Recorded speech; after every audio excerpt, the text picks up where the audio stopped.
ಓಂ ಗಂ ಗಣಪತಯೇ ನಮಃ. ಹಾಯ್ ಹಲೋ ನಮಸ್ಕಾರ. Welcome to spiritual vibes YouTube channel. ಶುಭ ಗ್ರಹ ಎಂದು ಕರೆಯಲ್ಪಡುವ ಗುರು ಪುನರ್ವಸು ನಕ್ಷತ್ರದ ದ್ವಿತೀಯ ಪಾದವನ್ನು ಶೀಘ್ರದಲ್ಲಿಯೇ ಪ್ರವೇಶಿಸುವುದು. ಗುರುವಿನ ಈ ಚಲನೆಯಿಂದ ಯಾವ 4 ರಾಶಿಗೆ ಸೇರಿದ ಜನರಿಗೆ ಅದೃಷ್ಟದ ಬೆಂಬಲದೊಂದಿಗೆ ಅಪಾರ ಧನ ಲಾಭವಾಗುವುದು ಎಂದು ಈ ವಿಡಿಯೋದಲ್ಲಿ ತಿಳಿಯೋಣ. ಜ್ಯೋತಿಷ್ಯ ಶಾಸ್ತ್ರದ ಪ್ರಕಾರ ಜ್ಞಾನ ಮತ್ತು ಅದೃಷ್ಟವನ್ನು ಕರುಣಿಸುವ ಗುರು ಗ್ರಹವು ಇದೇ ಏಪ್ರಿಲ್ ತಿಂಗಳಿನಲ್ಲಿ ಪುನರ್ವಸು ನಕ್ಷತ್ರದ ದ್ವಿತೀಯ ಪಾದವನ್ನು ಪ್ರವೇಶಿಸಲಿದೆ. 2026 ಏಪ್ರಿಲ್ 20 ಸೋಮವಾರದ ಸಂಜೆ 4:43ಕ್ಕೆ ಗುರುಗ್ರಹವು ಪುನರ್ವಸು ನಕ್ಷತ್ರದ ದ್ವಿತೀಯ ಪಾದವನ್ನು ಪ್ರವೇಶಿಸುವುದು. ಗುರುವಿನ ಈ ನಕ್ಷತ್ರ ಬದಲಾವಣೆಯಿಂದ 4 ರಾಶಿಗೆ ಸೇರಿದ ಜನರಿಗೆ ವಿಶೇಷವಾಗಿ ಅಪಾರ ಲಾಭವಾಗುವುದು. ಹಾಗಾಗಿ ಯಾವ 4 ರಾಶಿಗೆ ಸೇರಿದ ಜನರಿಗೆ ಗುರುವಿನಿಂದ ಸಾಕಷ್ಟು ಶುಭ ಫಲಗಳ ಪ್ರಾಪ್ತಿಯಾಗುವ ಯೋಗ ದೊರಕುವುದು ಎನ್ನುವ ಬಗ್ಗೆ ಸಂಪೂರ್ಣ ಮಾಹಿತಿ ತಿಳಿಯಲು ಈ ವಿಡಿಯೋವನ್ನು ತಪ್ಪದೆ ಕೊನೆಯವರೆಗೂ ನೋಡಿ. 1. ಕಟಕ ರಾಶಿ.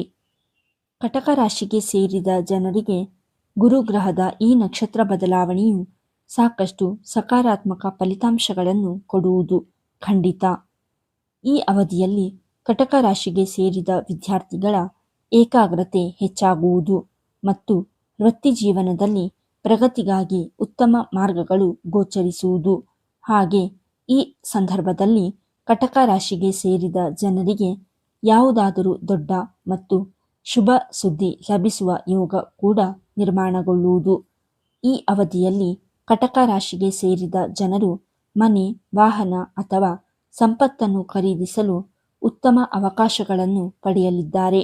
ಗುರುಗ್ರಹದ ವಿಶೇಷ ಅನುಗ್ರಹದಿಂದಾಗಿ ಕಟಕ ರಾಶಿಗೆ ಸೇರಿದ ಜನರಿಗೆ ಈ ಸಂದರ್ಭದಲ್ಲಿ ಅದೃಷ್ಟದ ಸಂಪೂರ್ಣ ಬೆಂಬಲವು ಪ್ರತಿಯೊಂದು ಹೆಜ್ಜೆಯಲ್ಲಿ ದೊರಕುವುದು. 2. ಸಿಂಹರಾಶಿ. ಸಿಂಹರಾಶಿಗೆ ಸೇರಿದ ಜನರಿಗೆ ಗುರುವಿನ ಈ ಸಂಚಾರದಲ್ಲಿ ಬದಲಾವಣೆಯು ಸಾಕಷ್ಟು ಲಾಭದಾಯಕವಾಗಿರುವುದು. ಈ ಅವಧಿಯಲ್ಲಿ ಸಿಂಹರಾಶಿಗೆ ಸೇರಿದ ಜನರ ಆತ್ಮವಿಶ್ವಾಸವು ಸಾಕಷ್ಟು ಹೆಚ್ಚಾಗುವುದು ಮತ್ತು ನಿಮ್ಮ ಕೆಲಸಗಳೆಲ್ಲವೂ ಯಶಸ್ವಿಯಾಗಿ ಪೂರ್ಣಗೊಳ್ಳಲಿದೆ. ಈ ಸಂದರ್ಭದಲ್ಲಿ ಧನ ಸಂಪತ್ತನ್ನು ಉಳಿತಾಯ ಮಾಡಲು ನೀವು ಮಾಡಿದಂತಹ ಎಲ್ಲ ಪ್ರಯತ್ನಗಳು ಯಶಸ್ವಿಯಾಗಿ ಪೂರ್ಣಗೊಳ್ಳುವುದು. ಹಾಗೆ ಕುಟುಂಬ ಸಂಬಂಧಗಳು ಈ ಸಂದರ್ಭದಲ್ಲಿ ಸಾಕಷ್ಟು ಬಲಗೊಳ್ಳುವ ಯೋಗವು ನಿರ್ಮಾಣಗೊಳ್ಳಲಿದೆ. ಸಿಂಹರಾಶಿಗೆ ಸೇರಿದ ಜನರಿಗೆ ಗುರುವಿನ ನಕ್ಷತ್ರ ಬದಲಾವಣೆಯ ಈ ಸಂದರ್ಭದಲ್ಲಿ ಹಠಾತ್ ಧನ ಲಾಭವಾಗುವುದರೊಂದಿಗೆ ಸಾಲಗಳಿಂದ ಮುಕ್ತಿಯನ್ನು ಪಡೆಯಲು ಉತ್ತಮ ಅವಕಾಶಗಳು ಕೂಡ ಲಭಿಸಲಿದೆ. ಗುರುಗ್ರಹದ ವಿಶೇಷ ಅನುಗ್ರಹದಿಂದಾಗಿ ಸಿಂಹರಾಶಿಗೆ ಸೇರಿದ ಜನರು ಈ ಸಂದರ್ಭದಲ್ಲಿ ಸಮಾಜದಲ್ಲಿ ಹೆಚ್ಚಿನ ಗೌರವ ಖ್ಯಾತಿಯನ್ನು ಗಳಿಸುವರು ಮತ್ತು ಈ ಸಂದರ್ಭದಲ್ಲಿ ಜನರು ನಿಮ್ಮ ಮಾತುಗಳಿಗೆ ಹೆಚ್ಚಿನ ಪ್ರಾಮುಖ್ಯತೆಯನ್ನು ನೀಡುವರು. 3. ಧನುರಾಶಿ. ಧನುರಾಶಿಗೆ ಸೇರಿದ ಜನರಿಗೆ ಪುನರ್ವಸು ನಕ್ಷತ್ರದ ದ್ವಿತೀಯ ಪಾದವನ್ನು ಪ್ರವೇಶಿಸಲಿರುವ ಗುರುವಿನಿಂದ ಸಾಕಷ್ಟು ಶುಭ ಫಲಗಳ ಪ್ರಾಪ್ತಿಯಾಗುವುದು. ಈ ಸಂದರ್ಭದಲ್ಲಿ ವೃತ್ತಿ ಜೀವನಕ್ಕೆ ಸಂಬಂಧಿಸಿದಂತೆ ಧನುರಾಶಿಗೆ ಸೇರಿದ ಜನರು ಲಾಭವನ್ನು ಪಡೆಯಲು ಉತ್ತಮ ಮಾರ್ಗಗಳು ಗೋಚರಿಸುವುದು. ಹಾಗೆ ಈ ಸಂದರ್ಭದಲ್ಲಿ ನಿಮ್ಮ ಅಪೂರ್ಣ ಕೆಲಸಗಳೆಲ್ಲವೂ ಯಶಸ್ವಿಯಾಗಿ ಪೂರ್ಣಗೊಳ್ಳಲಿದೆ. ಜೊತೆಗೆ ಈ ಅವಧಿಯಲ್ಲಿ ನಿಮ್ಮ ಜವಾಬ್ದಾರಿಗಳು ಕೂಡ ಸಾಕಷ್ಟು ಹೆಚ್ಚಾಗುವುದು. ಹಣಕಾಸಿಗೆ ಸಂಬಂಧಿಸಿದಂತೆ ಧನುರಾಶಿಗೆ ಸೇರಿದ ಜನರ ಸ್ಥಿತಿ ಈ ಅವಧಿಯಲ್ಲಿ ಬಹಳಷ್ಟು ಸುಧಾರಿಸುವುದು. ಹಾಗೆ ಗುರುವಿನ ನಕ್ಷತ್ರ ಬದಲಾವಣೆಯಿಂದಾಗಿ ಹೊಸ ಜನರನ್ನು ಭೇಟಿಯಾಗುವ ಉತ್ತಮ ಅವಕಾಶಗಳು ಈ ರಾಶಿಗೆ ಸೇರಿದ ಜನರಿಗೆ ಲಭಿಸಲಿದೆ. ಹಾಗಾಗಿ ನಿಮ್ಮ ಜೀವನದಲ್ಲಿ ಸಾಕಷ್ಟು ಸಕಾರಾತ್ಮಕ ಬದಲಾವಣೆಗಳನ್ನು ಹೊಂದುವಿರಿ. ಮಕ್ಕಳಿಗೆ ಸಂಬಂಧಿಸಿದಂತೆ ಹೆಚ್ಚಿನ ಶುಭ ಸುದ್ದಿಯನ್ನು ಪಡೆಯುವ ಯೋಗವು ಕೂಡ ಧನು ರಾಶಿಗೆ ಸೇರಿದ ಜನರಿಗೆ ಈ ಅವಧಿಯಲ್ಲಿ ದೊರಕುವುದು. 4. ಮೀನರಾಶಿ.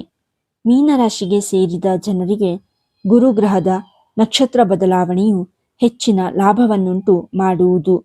ಈ ಅವಧಿಯಲ್ಲಿ ಅನೇಕ ಮಾರ್ಗಗಳಿಂದ ಧನ ಸಂಪತ್ತನ್ನು ಗಳಿಸುವಲ್ಲಿ ನೀವು ಯಶಸ್ಸು ಕಾಣುವಿರಿ ಮತ್ತು ನಿಮ್ಮ ಆರ್ಥಿಕ ಪರಿಸ್ಥಿತಿ ಸಾಕಷ್ಟು ಬಲಗೊಳ್ಳಲಿದೆ.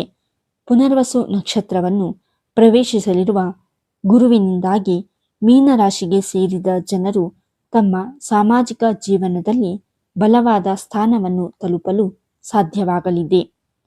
ಹಾಗೆ ಓದು ಅಥವಾ ಯಾವುದಾದರೂ ಪರೀಕ್ಷೆಗೆ ತಯಾರಿಯನ್ನು ನಡೆಸುತ್ತಿರುವ ಮೀನರಾಶಿಗೆ ಸೇರಿದ ಜನರಿಗೆ ಈ ಅವಧಿಯಲ್ಲಿ ವ್ಯಾಪಾರ ವ್ಯವಹಾರವನ್ನು ಮಾಡುವ ಈ ರಾಶಿಗೆ ಸೇರಿದ ಜನರು ದೊಡ್ಡ ಯೋಜನೆಗಳಿಂದ ಅಪಾರ ಲಾಭವನ್ನು ಗಳಿಸುವರು. ಜೊತೆಗೆ ಈ ಸಂದರ್ಭದಲ್ಲಿ ಕೆಲಸವನ್ನು ಪೂರ್ಣಗೊಳಿಸಲು ನೀವು ಮಾಡಿದ ಎಲ್ಲ ಪ್ರಯತ್ನಗಳಲ್ಲಿಯೂ ಮೀನರಾಶಿಗೆ ಸೇರಿದ ಜನರು ಯಶಸ್ಸನ್ನು ಪಡೆಯಲಿದ್ದಾರೆ. ಮೇಲೆ ಹೇಳಿರುವ 4 ರಾಶಿಗಳಾದ ಕಟಕ, ಸಿಂಹ, ಧನು ಮತ್ತು ಮೀನರಾಶಿಗೆ ಸೇರಿದ ಜನರಲ್ಲಿ ನಿಮ್ಮ ರಾಶಿಯು ಒಂದಾಗಿದ್ದರೆ ಇದೇ ಏಪ್ರಿಲ್ ತಿಂಗಳಿನಲ್ಲಿ ಪುನರ್ವಸು ನಕ್ಷತ್ರದ ದ್ವಿತೀಯ ಪಾದವನ್ನು ಪ್ರವೇಶಿಸಲಿರುವ ಗುರುವಿನಿಂದ ನಿಮಗೆ ಹೆಚ್ಚು ಹೆಚ್ಚು ಅದೃಷ್ಟ ಕೈ ಹಿಡಿಯುವುದರೊಂದಿಗೆ ಜೀವನದಲ್ಲಿ ಸಾಕಷ್ಟು ಸಕಾರಾತ್ಮಕ ಬದಲಾವಣೆಗಳನ್ನು ಹೊಂದುವುದರೊಂದಿಗೆ ಅಪಾರ ಧನ ಸಂಪತ್ತಿನ ಮಾಲೀಕರಾಗುವುದು ಖಂಡಿತ. ಹಾಗಾಗಿ ನಿಮ್ಮ ಜೀವನ ಸುಖಮಯವಾಗಿರುವುದು. ಈ ವಿಡಿಯೋ ನಿಮಗೆ ಇಷ್ಟವಾಗಿದ್ದಲ್ಲಿ ಲೈಕ್ ಮಾಡಿ, ಶೇರ್ ಮಾಡಿ ಮತ್ತು ಕಮೆಂಟ್ ಮಾಡಿ. ಹಾಗೆಯೇ ಇನ್ನೂ ಹೆಚ್ಚಿನ ವಿಡಿಯೋಗಳಿಗಾಗಿ ನಮ್ಮ ಚಾನಲನ್ನು ಸಬ್ಸ್ಕ್ರೈಬ್ ಮಾಡಿ. ಧನ್ಯವಾದಗಳು.